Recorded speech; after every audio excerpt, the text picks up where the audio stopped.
In this video, I will show you how to create a blank highlight name on Instagram. First things first, grab your device and open up any web browser you prefer. Next, in the search bar, type Braille character and hit enter. From the search results, select a reliable website that displays Braille characters. Once you're on the website, look at the top of the page where you'll see a specific Braille character displayed. Simply tap and hold this character until you see an option to copy it. After copying the character, exit out of your web browser. Open up your Instagram app and navigate to your profile by tapping on your profile picture at the bottom right corner of the screen. Now it's time to choose which highlight you'd like to customize with a blank name. Tap on that highlight icon.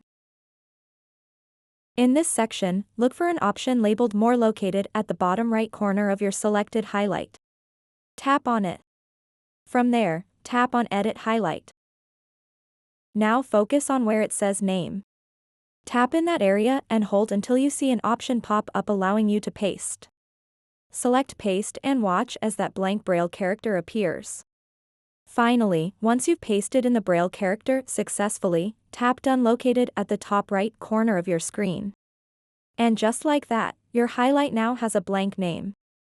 So that wraps up this tutorial. If you have any questions about this whole process, please let me know in the comments section below. And if this video helped you out, please give it a big thumbs up and subscribe to this channel for more tutorial videos like this one. Thank you so much for watching and have a good day.